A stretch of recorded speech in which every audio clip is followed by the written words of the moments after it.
bukan sekedar tempat belajar, tetapi juga saksi di mana untuk tumbuh dan berkembang di setiap aksinya. Syarat akan makna dibangun di antara masyarakat desa Panimbangan yang peduli akan ilmu, menjadikannya tetap eksis sampai sekarang.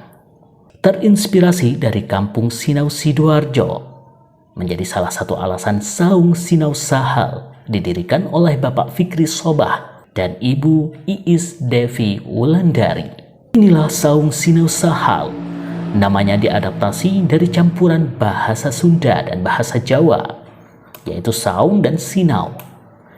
Kata Sahal sendiri diambil dari nama seorang guru, yaitu Kiai Haji Muhammad Ahmad Sahal Mahfud dari Kajen Pati, dengan tujuan tafaulan dan ngalap berkah guru. Sehingga Saung Sinau Sahal merupakan tempat di mana anak-anak mengaji dan belajar, yang nantinya semoga dapat memberi dan bermanfaat bagi orang banyak. Salah satu motivasi didirikannya Saung Sinau Sahal juga tentu tidak lepas dari pesan para guru saat berada di pondok pesantren. Beliau mengatakan, jika kalian telah kembali ke rumah, maka mengajarlah, meskipun hanya mengajar Iqra. Oleh karenanya, kami berharap dengan sedikit ilmu ini, kami tetap dapat memberikan manfaat untuk orang banyak.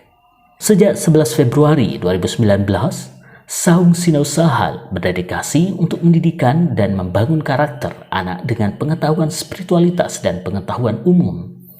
Pengetahuan spiritual diperoleh dari kegiatan mengaji, sedangkan pengetahuan umum diperoleh dari belajar materi sekolah.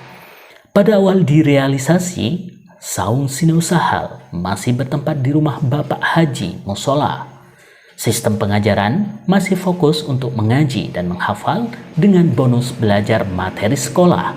Pada bulan Ramadan tahun 2021, dibentuklah Kampung Sinau Panimbangan atau KSP, berkolaborasi dengan pemerintah dan pemuda-pemudi desa Panimbangan, dengan mengusung konsep belajar di beberapa ruang tamu rumah warga.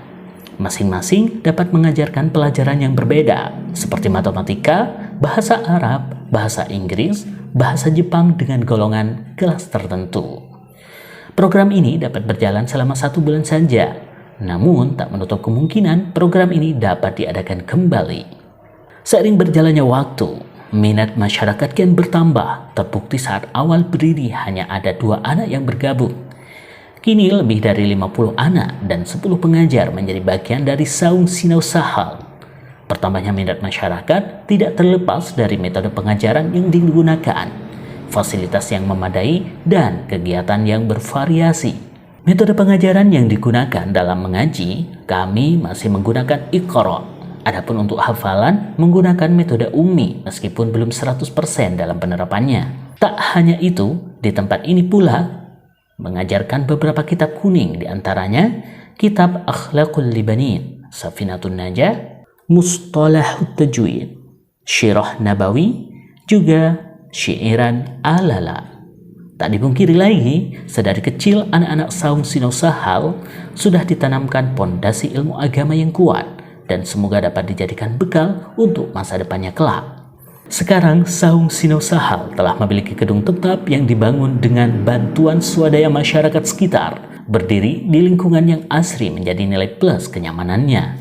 Adanya fasilitas pojok baca yang memuat beragam jenis buku membuat anak-anak betah berlama-lama di sana.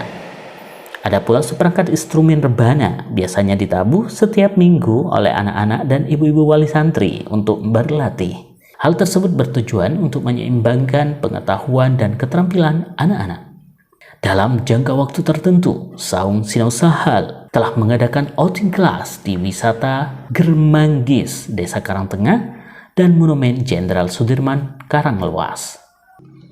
Mbah Syamsuddin Pemalang dan Sunan Gunung Jati Cirebon dengan maksud menambah wawasan keagamaan, budaya, dan sejarah suatu tempat.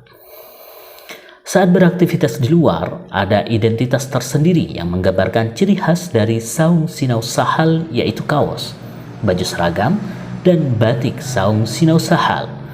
Dengan adanya identitas itu, anak-anak diharapkan untuk menjaga nama baik Saung Sinau Sahal dan menjunjung tinggi akhlak dengan cara mengamalkannya pada kehidupan sehari-hari. Intinya, kajian cerita ini membawa mereka pada lingkup temu dengan ruang pengetahuan. Ceritanya kian hari kian bertambah dalam semarak ilmu. Bukan hanya sebongkah tas jinjing yang dibawa dalam genggaman, namun ada bongkahan dalam bekal masa depan.